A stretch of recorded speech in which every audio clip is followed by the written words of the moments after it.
Welcome back to the Female Dating Strategy, the meanest female-only dating podcast on the internet. I'm your host, Diana. And I'm your host, Rose. And today we're discussing Kamala Harris and looking at her political career and professional life as a case study for what we can learn and what we can apply or not to our own lives. Yep. We've got some major political stakes this year. And so we felt that, ahead of the election, it was essential to have a discussion about what is in line for American women. America is like the proverbial forest. Like if a tree falls in America, everybody around the world feels it. So it's so true. No matter where I've lived in the world, I am always aware of what's going on politically in America. It is just like impossible to dodge it because it just has such a say in what goes on in the rest of the world. And actually, Diana, in our pre-talk, I was really impressed by some of the names you were kicking off in the political landscape of America. I was like, how does she know all this? Like, a lot of Americans don't know this, but I think it's exactly what you say. The political landscape here is sort of, the canary in the coal mine of global politics. Yep. For me, it's partly that, I've lived in America for close to a decade. So some of these players, like I've seen them around like the time that I was there. Like I was in America when Mitt Romney ran for the presidency. I wasn't always aware of American politics. It's only really been the last decade that I've been there that I've been kind of aware. But, I'm just in general very interested. Politics, history, and fairy tales. That is my specialty. And history and politics deals with both. Exactly. I think, as a storyteller, it's like inevitable that I'm just very interested in the construction and fabrication of narratives, and no other professional field where this is done more than in politics. And American politics is just, unlike a lot of other countries, there's just a lot of showmanship. So, it's just inevitable that people from the outside are kind of intrigued by what's going on the inside, because, if you look at like the average European political thing, it's never that bombastic. You know what I mean? Like maybe in the world wars, like it was, but now it's kind of like, okay, this guy is upset because the peanut regulations have changed like by a slight amount. And when I lived over there, it was like every election was a life or death election, because it is. I think that one of the things we could take from the American public is that we should actually take our democratic processes a lot more seriously. That's one of the things I actually admire about the country. This is true. And also, I think what we should learn is that we need to make politics boring again. This whole like masterclass in showmanship, that's the dark side of it. Because people who are so easily enthralled and people who have been cultured from a very young age to look to Hollywood and fairy tales as the dream of what their lives should be, they are the ones who are most easily inveigled into believing false promises and false narratives that these showmen of DC promise. And so with our discussion today, we were discussing beforehand, we want to make clear this is not an endorsement, but it is a case study in a politician, in a female politician, in a brown and Black female politician in the United States who is vying for one of the most important political seats in the entire globe. And what can we learn from her, both professionally and personally? Yep. So shall we set the stage for the stakes? Because I think, in order to understand why Kamala is so important at this juncture of politics, at this juncture of the election, is what women have to lose. Because our audience, obviously, we assume that the vast majority of you are women, probably the few scrotes that can't get over us, but you're welcome to stick around here because you're giving us the viewership. Mm-hmm. As long as you have nothing to say to us, we don't care. You know what I mean? You could stick around and listen. Sit down, shut up, go to the front of the class. It's all the same to us. But, Taraji P. Henson, I think it was the first time like during the BET Awards, she brought up this thing about Project 2025. I really do credit her with talking about it because I don't think that a lot of people would have paid attention to it. And I think it's one of those things that would just been brushed under the rug if somebody, who had that position of like that kind of platform didn't speak up about it. And then suddenly there were all these like everybody was Googling what Project 2025 was. Would you like to give us a little bit of clarity on what exactly Project 2025 is? Well, can I just say, I can't get over how people haven't been hearing about this. I've been hearing about this for years. And what this is essentially, the game plan, the final blueprint to turn our democracy into fascism. Now, this has been going on for decades. I mean, this has been going on at the behest of billionaires and political maneuverists behind the scenes. They are the individuals who helped found and fund institutions like the Heritage Foundation, the Federalist Society. All of these were designed as sort of incubation labs for the Brett Kavanaughs and the William Barrs of today. So, what we have seen is a sea change legislatively in the last decade. That has been intentional. And in fact, that has been the playbook for the last 50 years. This is a culmination. These are the end stages of a project that was enacted and envisioned long ago. But again, I guess maybe I should understand that not everybody is so interested in politics and what's going on behind the scenes. To me, politicians are sort of like the puppets. Who are the puppet masters has always been who's most intrigued me.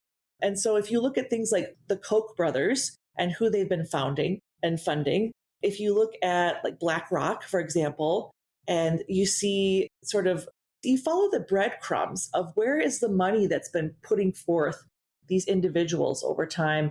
And it inevitably leads to these like far right, whether they're fundamentalists or radical Catholics, and radical in the worst sense, like the Opus Dei type that William Barr is a member of.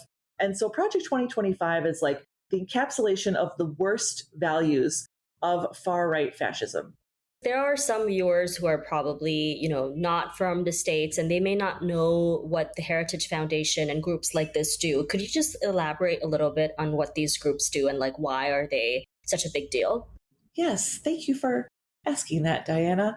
So the Federalist Society, I think it was founded by the Koch brothers, who are some of the wealthiest right-wing men in the United States. They're also well into their 80s. May they die soon and painfully. But their money will probably continue to speak long after they're gone, because one of the institutions they helped found, I believe, is the Federalist Society. The Federalist Society is a group of individuals who sign up as law students to join this society. And the idea is this is the ground zero for cultivating future far-right judges and states attorneys. That is the whole point of Federalist Society. As a matter of fact, if you look at the current Supreme Court, 3 of the members come from the Federalist Society: Gorsuch, Kavanaugh, Amy Coney Barrett. So it's an intentional sort of think tank by old white guys to install people in power, essentially, that support their agenda. Yes, absolutely. But specifically in judicial seats. That is the whole point of the Federalist Society, is to train young lawyers to become these attorneys generals, the Department of Justice officials, and Supreme Court justices.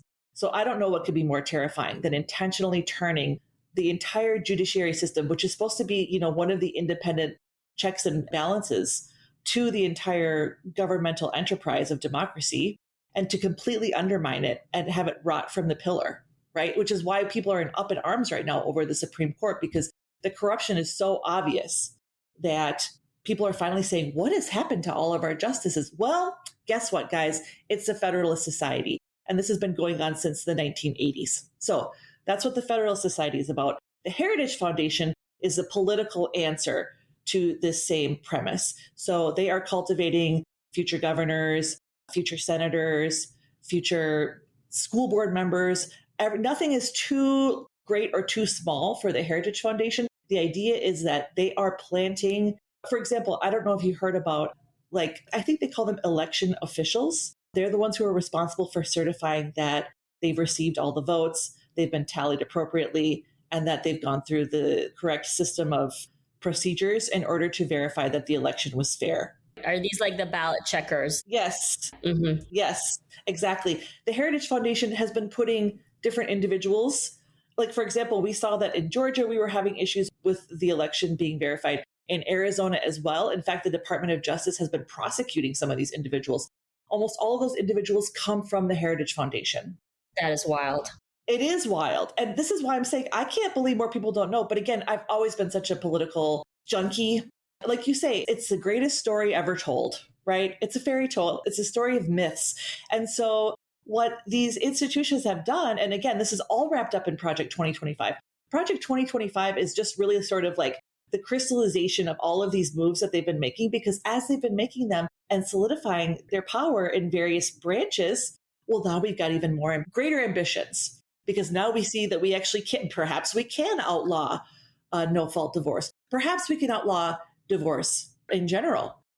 I remember, like in 2019, like 5 years ago, I went out to dinner with a bunch of people. And I mean, I never knew about this Project 2025 stuff, but I wonder if part of the reason why people, especially the coastal people, don't know much about it is that sometimes when you're in like a liberal bubble or you're like in a liberal state, I think that like the feeling I was getting and that I was getting really increasingly frustrated by was just like the complacency and the drinking of the Kool-Aid that a lot of liberal people had at the time of like, they never played the long game. It was always like, as long as we win this election, we're good, without thinking about like what the long-term ramifications of not installing, more fair, impartial people to like the biggest seats in the country were, or like what that meant. And like my entire show, I remember telling somebody, I was like, my problem is that in a weird way, you guys are not angry enough about the way that democracy is being eroded in your country. And it's very obvious to anyone who can see from the outside that there's a severe level of corruption and rot in your institutions. And there used to be a point when, you might not have agreed with a Republican, but there was a way to be partisan with them because you could agree with them on single voter, like single issues. You know what I mean? Like there were certain issues that crossed over where you were like, okay, as a woman, I may be a Democrat, this other woman might be a Republican. But we are united on like, women should have no fault divorce, or we're united on the fact that women have like absolute say about what happens to their bodies, because we understand that this is not a left or right issue. This is a women's issue, and neither left-wing men nor right-wing men have any place in this discussion. And it just felt like too many women are weirdly complacent and too trusting of the men that represent them, whether they're left or right. I mean, we kind of expect right-wing women to be, no offense, a little bit more brainwashed. Because they're buying into a religious ideology. It's not just a political one, right? And it's running on the assumption that men are these benevolent creatures that want the best for you. And if you just submit to them, everything will be fine. But in liberal spaces, like I found a lot of women kind of adopting the same kind of mindset about like, well, this man identifies as this. I don't give a shit whether he identifies as a porcupine. What are his actual policies? You know what I mean? I do. And I think this is such a good point. I mean, it's as applicable in the political as in the personal. Absolutely. We are not nearly furious enough with what the state of affairs has gone to. But I wish women would really fully internalize is the political is personal. Nothing is more personal than the political, because our bodies are ground zero for all the politics that are at stake with this election and in future elections. And something that I hadn't thought about until you were talking about like, the complacency. This is so true. There is so much complacency. And also I think there's a real lack of foresight as to what digitally has been happening with bot farms and trolls and the Russian disinformation and misinformation campaigns. I mean, it is hypercharged far right activity in the US. And so this Project 2025 could not be more macabre. It's like a fascist wet dream, essentially. Mm-hmm. It's paving the way for America to become a theocracy, and a kind of an oligarchy where there's like a few people that have power, but they're also religious nut jobs. Not all of them, but enough of them. I mean, the thing is about being a religious nut job and speaking as a person who comes from a country with a lot of religious nut jobs, they don't need to be religious to have that level of control. They just have to maintain an image of being pious, and that's enough. Yes. We're looking at like Iran in 1970s, 80s, that sea change.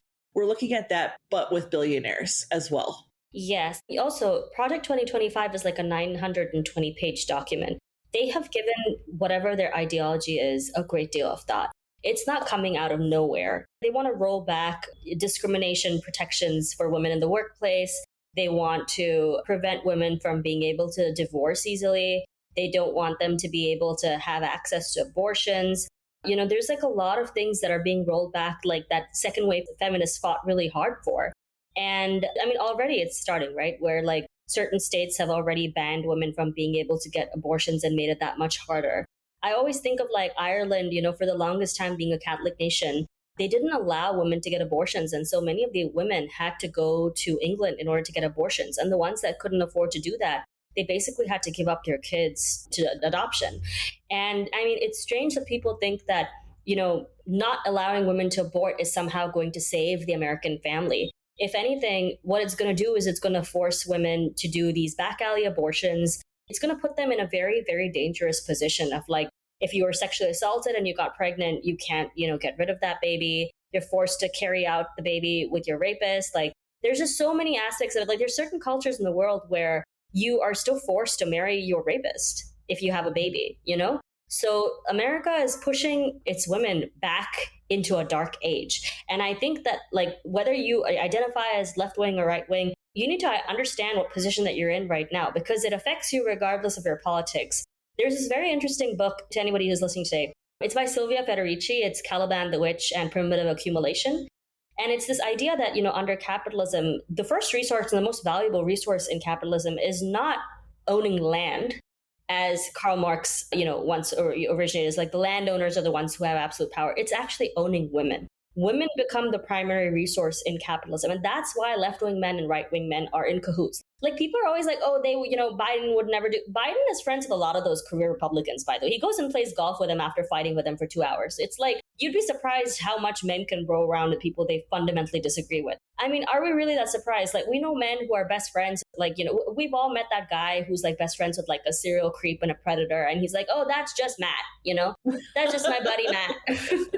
Matt's a great guy. I mean, I know he roofied someone one time. Like, you know what I mean? We know men who are like that in real life. So why are we assuming that like men in office are being held to this weird high moral standard? They're not.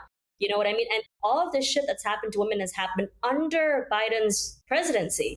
He's watched the erosion of women's rights under his presidency, promising women that he's going to help protect them. And he has not done that. So I think it's very important for women to understand, first and foremost, that these men are not going to protect you. It doesn't matter what side of the aisle they're on. So it's up to you to protect yourself and to make sure that you're allying with women who have your best interests at heart. Yeah. If I can add, it's not just that they are not your ally, they are actively allied against your interests. They are actively in cahoots to exploit us. That is their status quo. So in order for us to protect ourselves, we have to be actively acting with that in mind, that these are not individuals who are ever going to be coming to our aid or doing, what we feel is the most noble thing, because it doesn't suit the status quo. And that is always what they're going to default to, because it's always served them well. Yep. And the thing is, a lot of people end up giving their vote to these less than perfect men because it's like, oh, he's in the right party and stuff. And this is where we come back to Kamala, because I think that in general, women have exceedingly high standards for other women. And if they're not perfect and they don't uphold this moral standard that is impossible for anyone to reach, especially in politics, then they're not deserving of being voted for. And now, I mean, don't get me wrong. I do believe that, we should be expecting some level of civility from our public officials. We expect some kind of moral standard for them in order for them to sit in office, because if they're just as terrible as us, like, why would we vote for them? Right?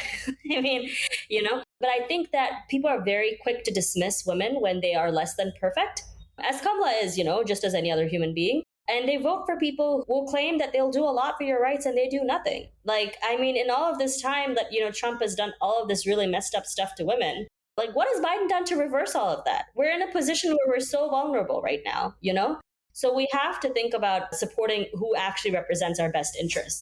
Mm-hmm. This is a really good, and this is a topical time to examine our own internalized misogyny. Because why are we holding women to these standards that we don't hold other men to? Well, it's because of internalized misogyny. So I think Kamala is a really interesting case study, because we're smack dab against a mirror, looking at ourselves, looking at all these things that we're feeling and thinking about her.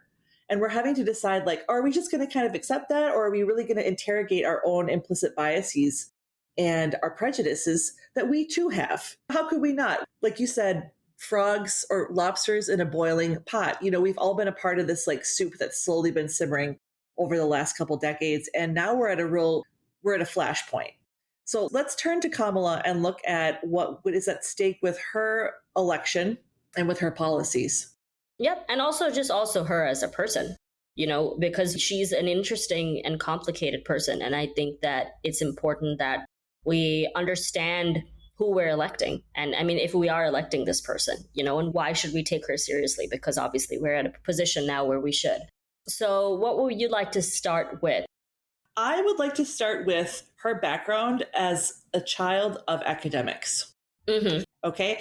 So I come from an academic background myself. And when I was looking over her biography, what was apparent to me was that in the first 10 plus years of her life, she and her parents and I think she has a younger sister, were hopscotching every year or every other year to different places like Idaho, Minnesota.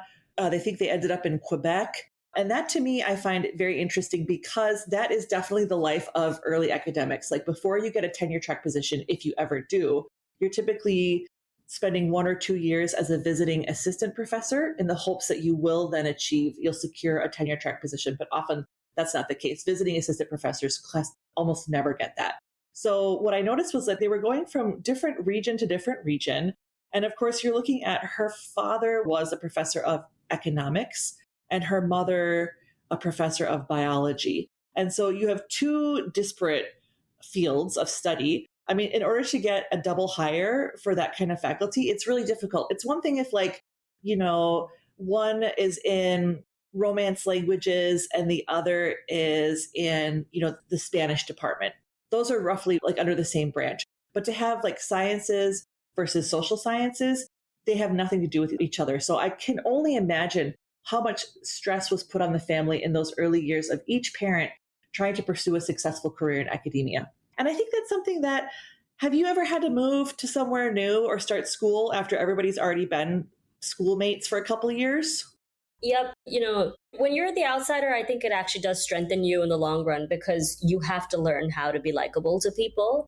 And you're at a disadvantage because everybody already has those bonds. I mean, I feel like that now as a 30-something. You know what I mean? Because a lot of people have friends from like college or from high school or like from their master's program. And like once you reach a certain age, it becomes very difficult to have into a new group. But I think that if you have practice from childhood where you've always had to be the person that has to make friends, you kind of do develop this kind of outgoing sort of, it's necessary, right? You develop like an outgoing spirit because you kind of have to be able to adjust and deal with the change. Right. It's a survival mechanism. And so I think that's something that we really haven't seen stressed from her end. The fact that she's had to be so pliant and malleable and socially adaptive from birth.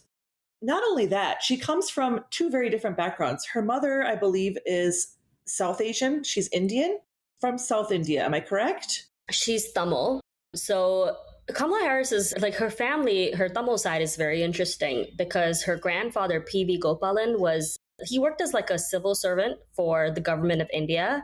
And she's kind of named him as very instrumental in her interest in politics because he was a member of the Imperial Secretariat Service and he oversaw the exodus of refugees from Zimbabwe during their War of Independence. And he was also an advisor to the president of Zambia and a joint secretary to the government of India in the 1960s. So he was one of those people that was very, very involved in a lot of major operations in not just in Africa, but in India and South Asia as well. Like he was also the senior commercial officer in Mumbai, and he worked on like the rehabilitation of refugees from East Pakistan, which is now Bangladesh, to India because they had a war as well. Like he worked with a lot of refugees. And he was always very progressive, and he had incredibly progressive political views on democracy and women's rights and their right to education. And in the South at the time, especially during our independence, like the Indian independence in the 1940s, South India was at that time in a very strange political place because they were almost considering seceding from the rest of the country. And especially Tamil Nadu has always been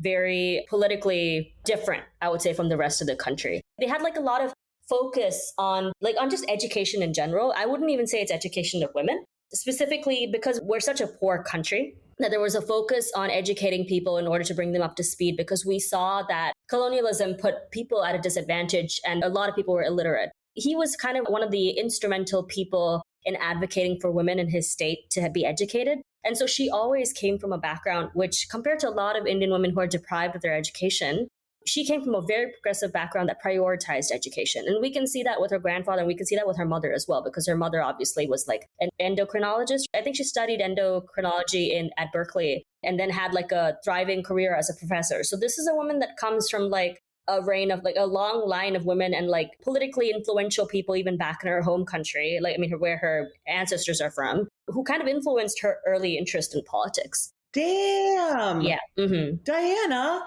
Oh my God. I didn't find any of that on the internet when I went looking for her history. I just know that she mentioned her grandfather and said that, when they put out that picture when Donald Trump was like, oh, is she even black? Like, I've only ever seen her in pictures like where she's in a sari and shit. And she mentioned in one of the interviews that I watched a long time ago that her grandfather was very influential in her understanding of politics. And she mentioned that, he was, I don't know whether he was involved in the Indian freedom struggle. Because I mean, to be honest, everyone in South Asia says that they're involved in like the Indian independence movement because it's like this scab I got was from the time I punched this British guy in the face. You never know. You know what I mean? Colonialism makes revolutionaries of everyone, but it's just that not everybody is worthy of being documented. So it's hard to know what like the extent of her grandfather's politics were in that domain. But it's suffice it to say that he did have a powerful political role as a civil servant. And he did a lot of work. So I wouldn't be surprised if he did inspire her early on. And obviously, he held to those values with his own children because his daughter, who is Kamala Harris's mom, ended up having an incredibly successful academic career. It seems like she was equally concerned with making sure that Kamala Harris had like a connection to her American side and her Indian side. So I feel like Kamala Harris, like, she is both, guys. You can be both, right? You can be Black and you can be Indian. It's not impossible. Diana, you have just given us a snapshot that I have not seen in any political media anywhere about Kamala. That is so fascinating. I did not know that. And that is so interesting, like the Zambia connection and the Bangladesh, East Pakistan connection. Like, oh my gosh. No wonder, I've noticed when I was looking at some of her policies, she's actually done quite a bit on the international stage. And I was sitting there thinking like, wow, she's really done a lot as a vice president on the international stage. But of course, that makes sense if that's literally her like matriarchal lineage. And can I just say too, like, I think one of the reasons why we're talking about this side first is because ultimately she was raised by her mother because her parents divorced very shortly after they were married, I think 3 years later. So Kamala would still have been a toddler at that time. Yep. And that's why I think it's very important to explore the connection she had with her mother and her Indian side, because I know that people think that there's like a lot of political cachet in like prioritizing her Blackness in the political sphere. And obviously she's very, very proudly Black as well. This isn't to erase that from her. But her formative years and most of her political ideology and like the key primary caretaker of her life was a Tamil woman. And to ignore, the contributions and like the kind of engagement that she received from that half of her family is to do a disservice to her political ideology because they shaped who she was as a person. And so it's important for us to also talk about that connection. Absolutely. And not only that, but I think it's all too easy for us to once again erase and ignore the maternal side of people's formation, even though that tends to be the more formative side of things. And so once again, this is, I think, like, let's flag this as a bit of internalized misogyny where we're like, sure, she's Indian, but like, she didn't grow up there, so it doesn't count. If your mom is Indian, what kind of food do you think you're eating every day at the dinner table? What kind of language are you speaking? And who's the society that you're with on your holidays? Like, that's going to be instrumental. And and what are the cultural values you're being raised with? I mean, she visited her grandfather every couple of years. Like every 2 to 3 years, they went to visit their family in South India. So, she's not one of those Indian people who grew up in America and are completely detached from India. Like they've never been back. They have no family connections. There are no roots there. For all intents and purposes, they are completely American. I know a lot of Republican Indians, like the Indian Americans who run for Republican office, like they do that a lot because obviously they don't want to confirm how ethnic they are. So it's like, I'm as American as apple pie. Like, no. You know what I mean? She's not a person who shied away from claiming both sides of her heritage. And that's what we should honor, because she's both. She's both. And you can be both. Yeah, you can be both. You can absolutely be both. And look at this. Like, she was coming up in a time where this was pre-social media. It's not like she had any examples of her kind of mixed lineage in some of the places that she was going to. Like when they went to Quebec, I think it was, right? Her mother was fortunate enough to be able to put her into an English speaking language school because apparently she was struggling with French. I think at that point she was like 10 years or older, which it gets harder and harder as you get older. Oh, yeah. And I mean, like, the people of Quebec are known to be incredibly kindly towards people who are studying French, especially women of color studying French. You know what I mean? Yeah. That's their favorites. They're absolute their favorites. But so, I was just reading up her background and thinking like, we don't hear a lot actually about her personal life. And I was reflecting on that. And it's like, well, of course, this was pre-social media. She was growing up in the analog era. I feel like if you're of the younger generation, you might not remember because you were born after the advent of computers and the internet. And I was born pre that. And there's so much of my life that you will never know about because it wasn't ever published online. And so she's sort of had that benefit as well of being able to grow up anonymity without any sort of repercussions about any of her personal decisions when she was younger. But again, that also put her at a disadvantage in that time, because think about what an odd man out she must have been wherever she went.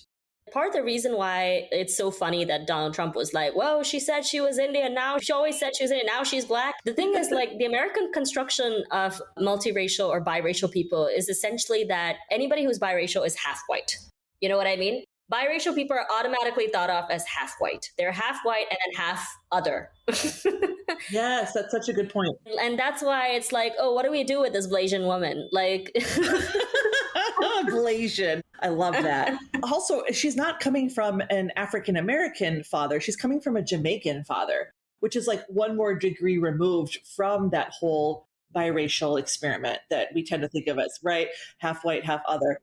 exactly. And both sides of her family are like essentially immigrants to the country. You know, she comes from an immigrant household. And I think that's another thing is like the idea of blackness in America is also like the traditional Black American experience of like you're descended from slavery. And so that's your cultural experience. And like that's one half of your family, the other half is white.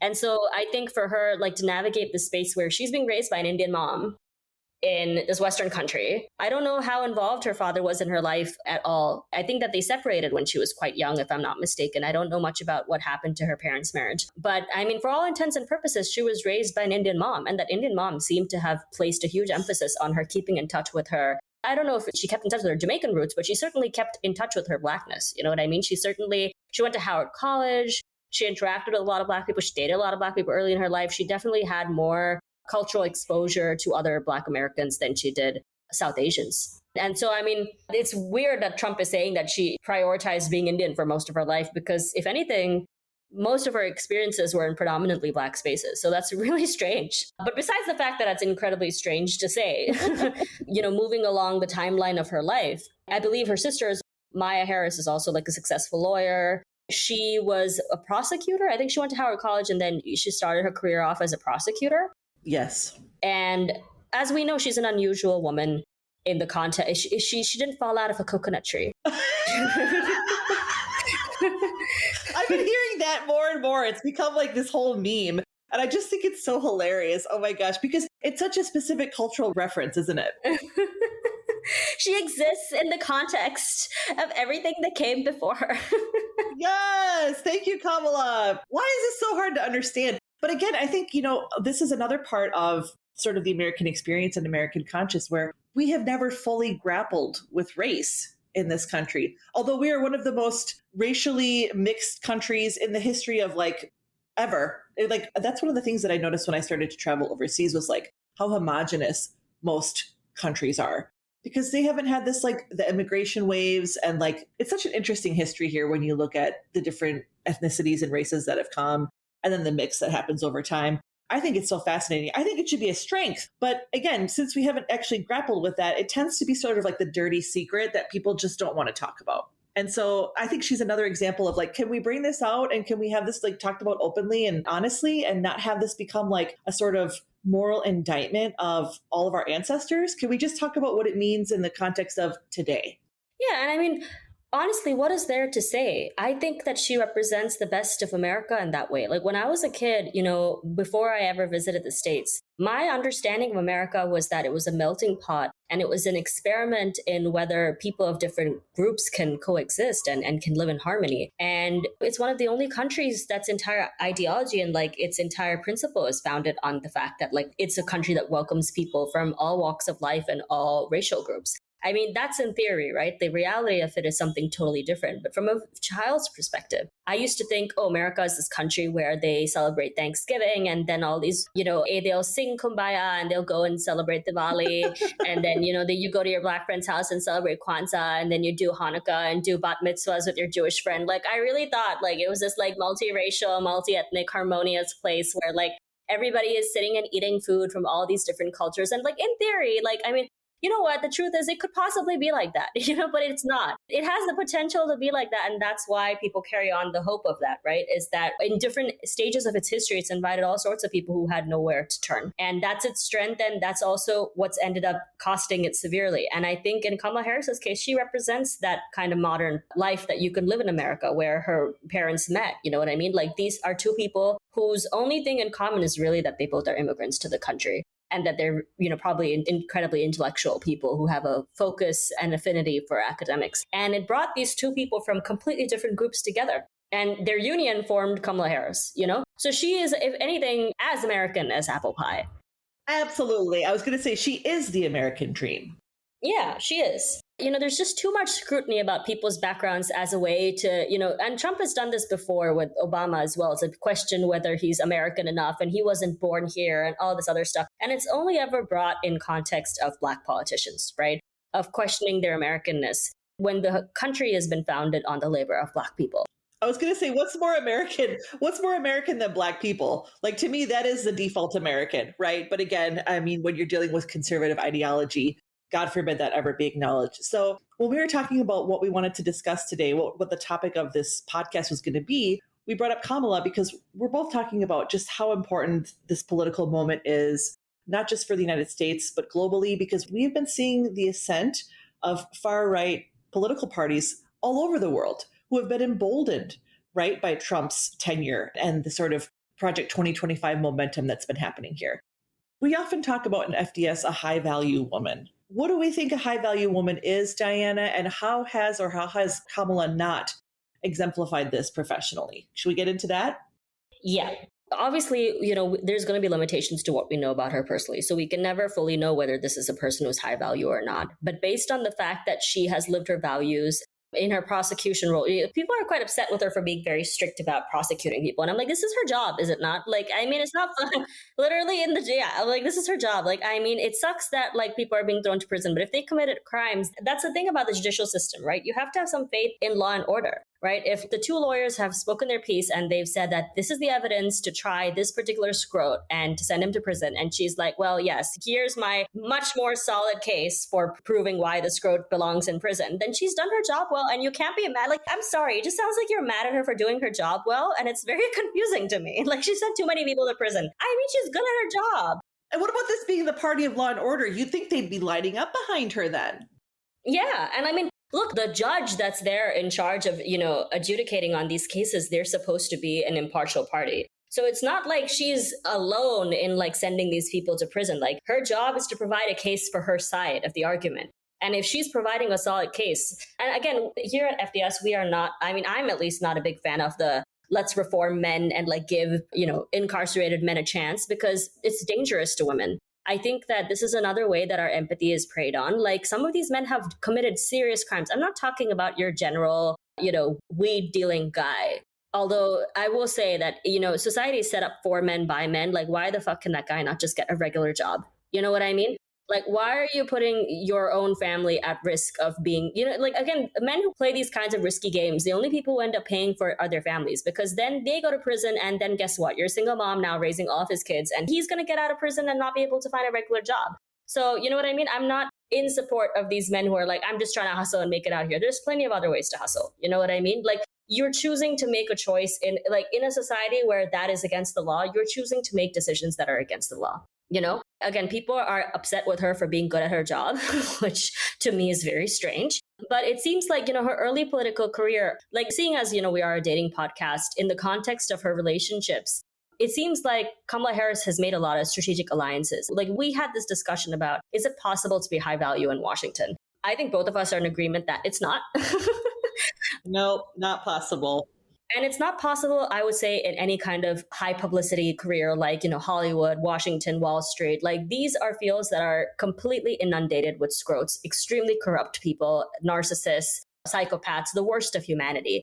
And if you are a person who is a woman who is trying to fight for power in this system, in a very corrupt system, it's inevitable that you will dirty your hands, and it's inevitable that you'll have to form strategic alliances with people who may not be all that great. So I don't know anything personally about the kinds of deals that Kamala Harris has done, obviously, but I think it's safe to assume that, she can't possibly conduct herself in a high value way. You know what I mean? It's not the system. You're in the dirt, you're in the mud. So it's like asking, oh, is there a way to keep your white trousers clean if you jump into a pile of mud? No. Exactly, exactly. And why would we hold her to that standard when we don't hold any other politicians to that standard? We seem to acknowledge that, like, part of the standard of being a politician is that there is duplicitousness, there is double dealing, there is backstabbing, there is two timing, right? It seems to be that that's part of the process of being a politician. And so if we're asking her to be different from all the rest of the other politicians, then what is the point of her being in politics? Exactly. And like to talk a little bit about maybe one of the dubious things that she's done, which, for example, when she was 29, she dated a guy who was 30 years her senior called Willie Brown, who at that time was like a much more established Californian. I don't know what he was, governor or something. But he was a politician like who had like a lot of sway back in the 90s. And I think they dated for like less than a year. And somebody had interviewed him and asked him, just to like dig up dirt about Kamala, obviously, like, oh, is it true that you dated Kamala? And he's like, yes, I did date her. And they're like, oh, and that's why you supported her. He's like, well, I've supported a lot of early career politicians. I supported Nancy Pelosi, Gavin Newsom, like a lot of people. So yes, of course I supported Kamala Harris as well because I was dating her at the time. But bear in mind, I've also supported a lot of other early politicians in California. So you know what I mean? And I genuinely believe that she's good at her job. Like it's quite interesting to see that a lot of the men that she's dated actually still speak highly of her and still speak highly of her prowess as a professional, which I think, a lot of them can be extremely messy. Like, I mean, men in general, like, you have to be careful who you date. Like, if you are running for the highest office in all of the land, like, you need to make sure that the run to that is smooth. And it seems like everybody who has been involved in her life in the past have come out saying that, she deserves the job. And I think that that says a lot about who she is as a person professionally. And I think that, 29, you're grown enough to know they shouldn't get involved in age gap relationships. But again, I think, we cannot measure our ordinary lives by somebody who's in politics and somebody who's like a public figure, essentially, because it seems like this is a very ambitious young woman. And it seems like Willie Brown was also a mentor to her. So it wasn't just as simple as he was dating her. He was definitely like, priming her for a political life. And I think as a person who was an outsider who did not have those kinds of connections like the average Kennedy would, she needed those people who understood DC and who understood Californian politics to help her get ahead. And she did. I think she used what she learned and got ahead. And that's the thing, right? Like we have to look back at these people and we have to think about like, do they follow FDS and stuff? And it's like, honestly, this is probably one of the few situations in which, like, I think I was talking to you about this earlier. I was like, we're expecting like Ned Stark level morality in DC. And as we know in Game of Thrones, and Ned Stark gets his head chopped off, we're expecting like a level of morality and honor in politicians that is not possible in a system that is as corrupt as politics. It just means that she's a very complicated person. We can't speak to who she is as a person. I can't say she's high value or she does an FDS thing or anything. I mean, as far as she's concerned now, she met her husband in 2013. They've been together a long time and he seems to treat her with love and respect and, good for her. But we don't know enough about these people's lives, and politicians in general are very, very careful about covering up their tracks as well. We might not fully ever know the full picture of like whether everything she's ever done is high value. All I can say, though, is that the people that she's been involved with, they speak highly of her. And that says a lot about her. I was going to say the facts on the ground point to her being a relatively unobjectionable person, which is honestly, that's just the standard I want our politicians to clear. Okay, like that's the bare minimum that I would request of our politicians, especially a female politician, because I can't imagine. I mean, we are one of the last, I guess, would you say, like, I don't know if we're a developed country, it feels like we're going backwards. But as far as being a developed country, we're the only one that has never had a woman president or prime minister. And here we are in the year of our Lord, 2024, and we're trying to pretend like somehow this woman needs to be a paragon of a saintlyhood, of virtue. A virtue? Like, I don't understand. Like, she's married. They seem to have a successful marriage. He seems to be completely inoffensive, which, as you were saying, Diana, before, like, that's the standard for any sort of female politician's husband, is that he be completely unobjectionable. And he doesn't embarrass her in public, which is more important, He seems like he's genuinely proud of her. I mean, that was one of the things you were talking about Hillary Clinton as well, is that the stain of his presidency was always going to be baggage for her when in her political run. Because at the end of the day, he publicly humiliated and embarrassed her, and she took him back. And that is not an FDS move. Absolutely not. And even less so when she threw a young woman under the bus. Exactly. And I think with Kamala Harris, the other thing that's interesting to note is all of these other men that she dated was not for very long and definitely as a career up. I think that strategic alliances and navigating scrotes in a high stakes game is something that she's played really, really well. And I think in the case of Doug, she met him when she was in her 40s, I think her early 40s. And she vetted him. So, like, I mean, for all the women out there who are like, oh, it's impossible for me to find anyone decent after I turn 30 and like all this other bullshit, like, men are not going to care. You know what I mean? Like, he had a family, he had kids. He did not care. If you are a high value woman, there's never going to be a time when men are not clamoring for you. Okay. You are infinitely renewable resource. Never believe that they don't know that about you. Okay. And if I'm not mistaken, I think she's currently 59, I want to say, or 60, around thereabouts. And they married, she and Doug Emhoff married in 2013. So, in fact, she may have well been in her late 40s. Yeah, she's 59, and that was 11 years ago. So she was like 40 something. She was 48. Late 40s, ladies. She apparently never compromised on what she was looking for in a man. She wasn't willing to get married until she found someone who fit her standards. And they seem to be a very happy couple because of that. Yep. And you know what? Like, even in FDS, right? Like, a lot of women come to us and say, hey, I made some incredible mistakes in my dating life, right? And at ages where you should know better, like your late 20s, early 30s. Like, I think we should, to a degree, be forgiving of it because people come into their own and understand things much later in life and sooner, and some people learn it later. And a lot of it has to do with your cultural environment, your upbringing, whether religion had a role in your life, what kind of community you live in, which part of the world you live in. There's so many factors that contribute to your sense of self-esteem. As long as women are finding us and they are rethinking what they want from their life, it's never too late to ask for a better life and to demand more for yourself. And I think that, for her, she really waited it out. I think the only two popular people I could think of she dated, because I obviously don't know every single person, but I know that she was with Willie Brown and I know that she was with Montel Williams. And neither one of these men are all that.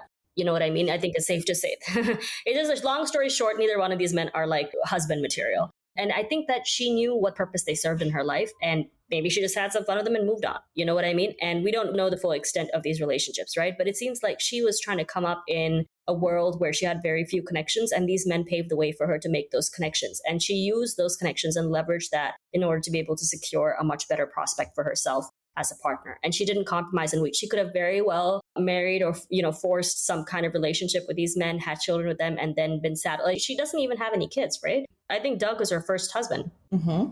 Her first and only. First and only husband, married late, got to avoid like the early divorces of, marrying wrong in your 20s.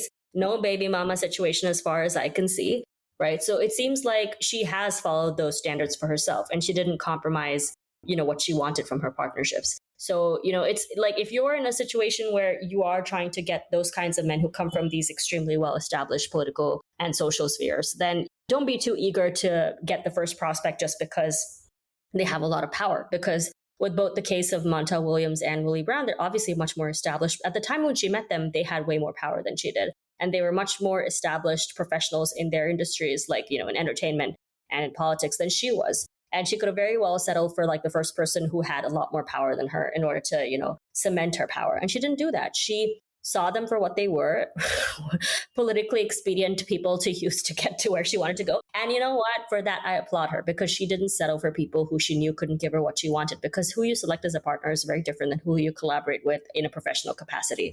And the truth is that if you work in a high-powered industry, you may have to ally and work with people who you don't agree with 100%. Like, in politics, they may even be dangerous men. That's a scary thing, right? Is that like, it's strange how much you have to compromise when you're in politics because you don't get a say. And there's so many vultures in that industry. It attracts like some of the most despotic, deranged men in the world. Absolutely. Yes. Yes. Especially in the United States where there's so much money at stake, right? Like you have truly vile, reprehensible, dare I say, evil men who are drawn to this realm. And you have to survive. Like, so the fact that she has not only survived, but apparently thrived, because here she is as the Democratic Party's nominee for president. I don't think you can thrive more than that as a politician. Kamala, we salute you. We commend you. And fellow FDSers, like, what can we learn from her if we look at her strategies for how she's handled alliances and also how she's handled scrotes? One of the things is like when I look at her marriage to Doug, outside of the fact that he doesn't embarrass her, another thing I just want to note is that she found a partner that, for all intents and purposes, is very supportive of her political ambitions and is okay with being like the second dude, as he likes to identify. He is completely okay with her shining. And I think that that's something that, if you are a high powered woman who is vying for the highest office in all the land, like, then you need to make sure that the partner you're with is not an insecure idiot. And he doesn't seem to be that. At the very least, he seems to be quite content with being her second dude. He's being presented by the media as being a very cuddly figure. Obviously, we never know the internal dynamics of anyone's relationship, but he's not actively out here like embarrassing her like Bill Clinton was. He's not saying anything in public about wanting to sleep with his daughter like Trump was. I know these are very low bars and nobody should settle for a low bar at all. I'm not saying that this is what makes him great. I'm saying that this is the thing about your goals, right? I don't think her goals were to marry well and to have like the cutesy Norman Rockwell painting image of the American family, because she doesn't. She comes from a blended family. She's a stepmom to his children. They call her Mamala. I love that. That's so cute. Yeah. Another thing that's a very interesting note is Doug Emhoff's ex-wife came out in public and spoke very highly of Kamala. And again, a lot of people who are involved with her have spoken really well, like really highly of her. And I think that says a lot about who she is as a person, right? In that, like, again, every single ally you have on your way to the top is very essential because those are the building blocks of your success. And if one of them is shaky or one of them is incredibly corrupt, that will be the house of cards that falls right in, that caves right in. And so I think that she has made strategic alliances with people, not just in her romantic life and her platonic life. She's made friends with people and she's made connections with people that have served her political agenda and interest and her career goals and her success. And she has prioritized that. And I also think that she's one of those people that strikes me as somebody who actually decentered men. You know what I mean? Like, she doesn't strike me as a person who had to be partnered and had to always constantly be dating. As much as the media is trying to paint this narrative of like she slept her way to the top, that seems to be far from the truth, because it seems like, if anything, she was single-mindedly focused on her political ambitions. And it seems to have paid off for her in a way that it didn't pay off for Hillary Clinton. And also just take a look at like how the media they are so blinkered and blinded to the fact that you can decenter men. Not only are they so blinkered and blinded to that, they actually have flipped it on its head and presented it as, oh, she's the biggest slut around. Like, that's the only party line they know when it comes to women who are not a missus. Oh, she must be a whore. Like, can we cut that out?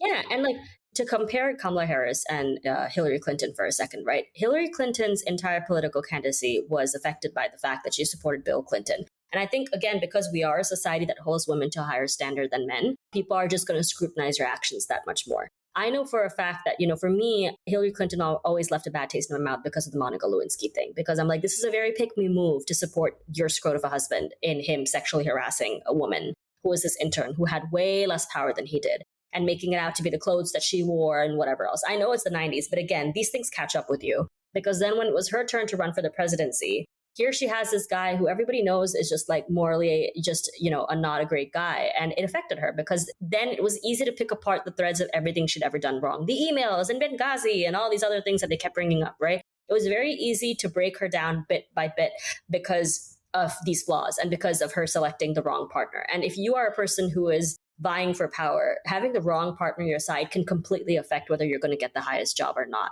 And I think in Kamala Harris's case, but not just in the political sphere. Ladies, this is exactly what we're talking about when we caution against marrying scrotes, because your entire personal life is undermined. The entire trajectory of your one brief and precious life can be undermined if you choose the wrong man.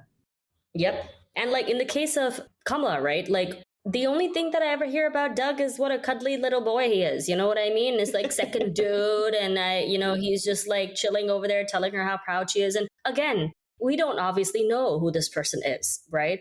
But publicly, he does not humiliate her, and that they can't use her relationship against her as a way to break her down. And that's what's making them mad. And that's why they're going back into the history of her life and who she slept with and who she was with in the 90s. Like, that matters. Like, look at who Donald Trump was with in the 90s, okay? Like, this man has, all he's ever had is like a history of failed marriages, and nobody is holding it against the guy. And he's become like the pillar of the American family. How? Right. You know what I mean? Exactly. And I like how you're describing him as this cuddly. Yeah, what I like about him is that I know nothing about him. How refreshing is that, right? It's just, he's apparently just a regular, degular, schmegular dude who embraces that and is the cheerleader to his wife, his successful and ambitious wife. And like, don't we all love to see that? And in fact, this brings us to our last point, which is I just saw this coined, I think this week. Now that the vice presidential nominee has been confirmed, Tim Walz, the governor of Minnesota, they have coined him as an arbiter and as an exemplar of tonic masculinity. Now, Diana, when I first brought this up, you thought I had perhaps had a typo, right? Yeah, because I was like, what is tonic masculinity? Yeah, exactly. I was like, well, let me tell you. No, I think it's so interesting because something we've been saying in feminism is like, to all these toxic masculinity people, to all these male chauvinists and misogynists, we're shouting into the wind as women if we're trying to talk to them and get our points across. They are never going to listen to us. Do you know who they will listen to? Other men.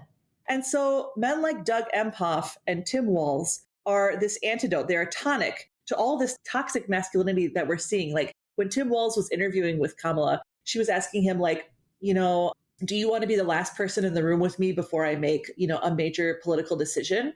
And he said something like, if you want me to be, I will. And she was like, well, what do you think about this other thing? He's like, well, if that's what you want, then that's what I want. And I mean, is this not an example of like an exemplary number two in your life? Yeah, you know what? I remember like before she announced him, I remember telling my friends, I was like, she's going to announce a man who is whiter than white bread. He's going to be unimpeachable. Like he's going to be a veteran of some kind. He's going to have like a track record of success. And it seems like all these things are true. And she also got the one category that matters a lot to a significant contingent of women, apparently. Yeah, he's a Swiftie. Okay. She managed to. It's surprising. Swifties are an incredibly powerful political force. I hate to say it, but they just are. I hate to say it, but it's true. And I wish more of their power, Taylor Swift, was used for good. I know. Could I just give a brief resume of him? Yeah. Beyond being a Swiftie, we need to know what he's actually about. This is why he's also been nicknamed Tampon Tim by the right, which I think is ironic because I'll get to that in a minute. But so Tim Walz started out his career as a social studies high school teacher. He was the high school football coach. He actually led his team to state championship. He was the advisor to the LGBTQ group back in the 90s. He was a 24-year Army National Guard servant. He's also a father of 2 children, one who was conceived after 7 years of IVF treatment. And he goes hunting, he goes fishing, he makes dad jokes. He's the one who coined the whole weird thing to describe Trump and Vance, which has really taken off. He's like, they're just weird, man. And he's a very plain-spoken, Midwestern sort of salt of the earth individual, which is exactly what we thought. And here's another interesting thing. He's financially disclosed his assets as well, and he owns no stocks, bonds, or real estate. Let's repeat that, Diana. I said that mostly, with candidates, they never disclose their financial assets, and he owns no stocks, no bonds, and no real estate. I'm repeating that. He has no stocks. He has no bonds. He has no real estate. I don't know any other politician who could claim the same. Not one. His current salary is $127,629, and he was eligible for a raise last year to $149,000, but he chose not to accept it, according to the state. Okay, folks, he chose not to accept it. So, I mean, and it's interesting because Minnesota, it's a blue state. I think since Nixon, it's always voted blue for presidents. The reason it votes blue is because of the Twin Cities. It's because of its major metropolis, Minneapolis and St. Paul. Aside from the Twin Cities, it is uber red in the entire rest of the states because it's all rural apart from the Twin Cities, basically. And so, yeah, you have some cities like Rochester or Duluth, but these are cities of like a couple 100,000 max. The majority of the populace is centered in the Twin Cities, and then it's as rural as the day is long. So this is a huge dairy state. This is a state that is a huge agricultural center. It's a breadbasket state, in other words. And so the fact that he's been able to win the governorship year after year in a place where, there are a lot of Republicans in that neck of the woods, and for him as well, because he's just that good. So the Tampon Tim comes into play because apparently he enacted a few laws under his governorship. One, there are no taxes on feminine products in Minnesota. I'm sure you've heard of the pink. That is wild. That is wild. I've never lived in a state when I haven't paid extra for feminine products. Yeah, we talk about the pink tax and how much more it costs just to simply have a female body. He actually passed a law that there is no taxes on feminine products. Not only that, he passed a law that mandated free tampons and pads be available in all public and private schools and charter schools in the state of Minnesota for their students. That's incredible. Again, like, as far as the financial information is concerned, I got that from a very quick Google search. So it seems like he's a very financially transparent politician as well, which is quite rare. There's like a lot we don't know about how much our politicians make. And I knew that, like, when she selected a running mate, I knew it was going to be a white man, but I also knew that it was going to be one that was like very difficult to question, that had a track record of being a very outstanding public servant. Yeah. I'm so delighted. I'm so delighted. In fact, when they started listing her potential list of nominees for vice president, I remember thinking, like, why aren't they looking at Tim Walz of Minnesota? Like, he's an exemplary dude. So you can imagine my delight when he ends up becoming her actual vice presidential candidate. I was like, she must have been listening to me. But no, obviously. And again, she selected a person who won't embarrass her because he doesn't have those kinds of political scandals. Like, within like a week of Donald Trump selecting JD Vance, like, we've got like, hit lists of articles about all the fucked up things he's been saying. Like, it's like a never ending compendium of all the stupidest things compiled by mankind. Like, incredibly embarrassing running mate. You know what I mean? Because he keeps contradicting himself. I mean, of course, in the Trump campaign, that doesn't even matter. It doesn't matter, right? Because he contradicts himself every 5 seconds. I mean, it's so funny that JD Vance was also going at Kamala about being biracial. And it's like, dude, you're married to an Indian woman. Like, what do you think your kids are? Oh my God. I remember he was like, I know a lot of people are pointing out the fact that I'm married to, an Indian woman, a brown woman, but I love her. And it was like, oh my God, you couldn't have said this in a more like degrading way. Let me say my last point about Tim Walz. So this man who has mandated free tampons and feminine products for all his students, who has deleted and erased for eternity any tax on said products. The thing that I really find so commendable about him, and I think you'll understand this because in the context of US politics, who often is harmed the most by the Republican policies? It's children. And I think he did that was the most admirable, is that he implemented a free school lunch program for breakfast and lunch free for any child, public, private, charter school in the entire state.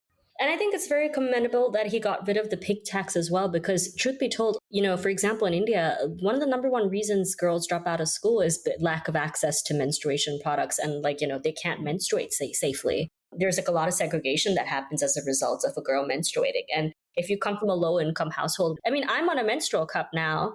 But, it's expensive to buy sanitary napkins and tampons and stuff like that. Like, it's not cheap. And if you come from a low income household, that adds up, and the taxes add up.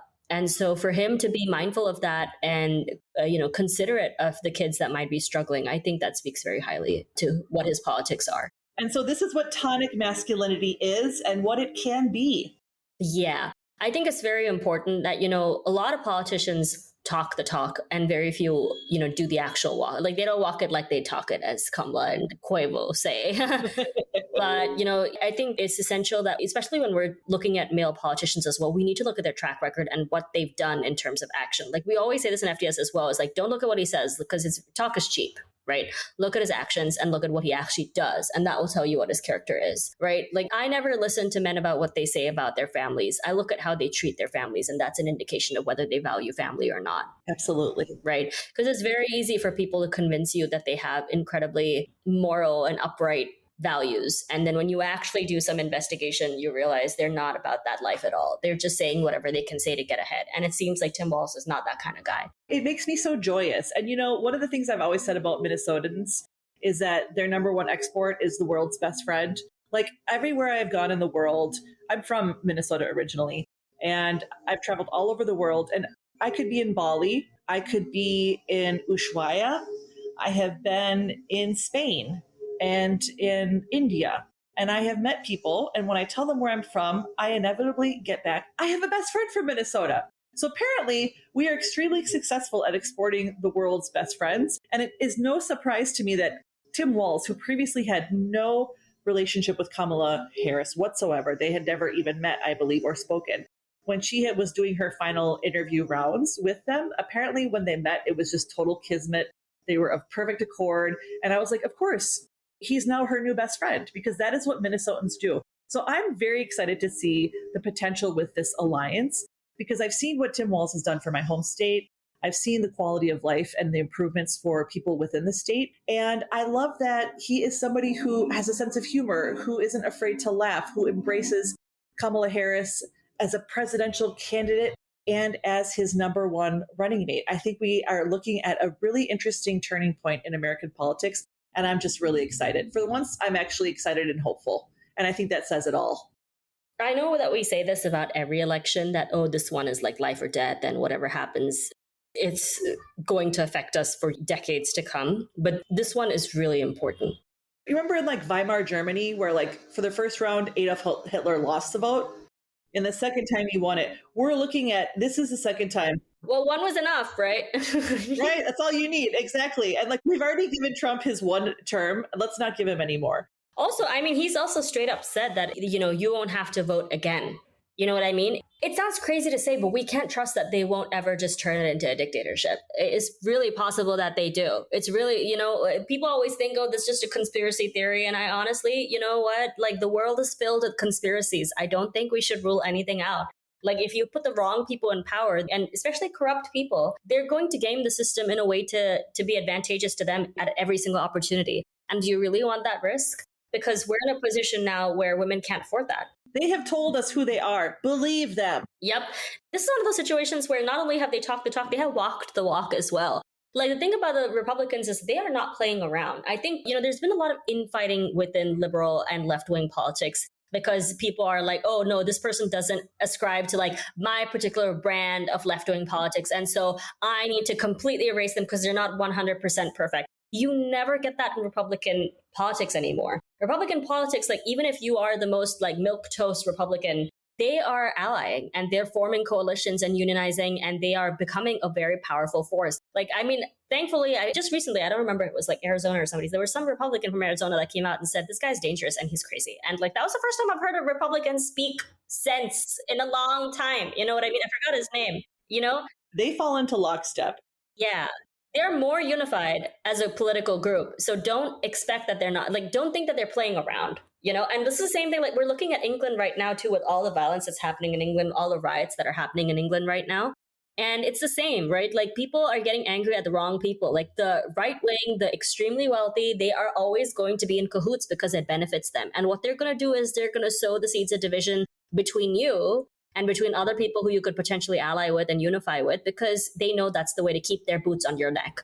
And so women really can't afford to look at other women as enemies right now, because we are, in the words of High School Musical, we're all in this together. And we're not going to be singing and dancing when they take our, rights away and they take our ability to divorce and get abortions away. So, please think mindfully. We cannot let perfect be the enemy of good. And I know that we women have often been taught that, either we expect perfection or they're yeeted from our lives. But like no other individual is going to be as allied with female interests as another woman. That's simply how it needs to be. Exactly. At the very least, that she's not going to roll back on abortion rights and divorce. I mean, we need those things. And I mean, Tim Walz's background as well, I don't think that he's going to be somebody that sits idly by while women lose access to their own bodies and they're unable to have, abortions or get necessary medical care or whatnot. So I think that, you have to think with your head right now. And like every election, it is choosing between two devils, but it's the devil that lets you survive that you have to vote for. You know what I mean? Like lots of these people are more than happy to, like going back to that thing I said about primitive accumulation, like you are the asset, you are the property and the resource for capitalists. They benefit from keeping you in the home, barefoot and looking after 10, 15 kids, because at the end of the day, those kids are going to grow up to be workers that they need. And they need the system to be going. And they're going to use you as a tool to get that system in that motion going. So you have to be really careful. You are the most valuable tool. You are the instrument of their exploitation. Keep that in mind as you vote. This is why they're coming out with the cat lady stuff. That's why the JD Vance was like all about like, oh, this country is being run by a bunch of crazy cat ladies. And it's like, yeah. I wish. From your lips. From your lips, JD Vance. But all that being said, I feel like we've covered as much as we can cover about Kamala, who is a surprisingly opaque personality, given that she's running for president of the United States. But I actually kind of like that a little bit about her. And I'm really hopeful that following this discussion, we get a lot of feedback from our listeners. I'd love to hear what your thoughts are. If there's more insight you can provide into her background. Exactly, yeah. She's adept. Like, she's a person who knows she's more suited to this office than Trump will ever be. And that itself is a reason to cast a vote for her. Because these are the options that we have right now. Please don't throw away your vote for somebody who is going to keep you in, on your knees. Please be careful with that. And abstaining from voting is as good as voting for Trump. So keep that in mind as well. And with that being said, Diana, I feel like we have had such a scintillating and fun discussion about a very interesting political figure who was really in the background until 2 weeks ago. And what a difference a day makes in the world of American politics. Oh my goodness. I know. And you know what? When we do our podcast in November, and if she gets elected to the highest office, like, we are going to be like, this is potentially the first American female president. And that's a huge deal. That's a huge deal for her to be a woman of color. And a biracial female president, no less. Like, once again, Black and brown women saving the day in the United States and worldwide. That's just, that tends to be the history. And that seems to be the historical trajectory once again. So with that being said, we would once again and forevermore remind Scroats to die mad. Die mad. And to all you women out there, make sure you're registered to vote. Make sure you're well informed about local and state elections in addition to the national stage. And we look forward to hearing from you in the future.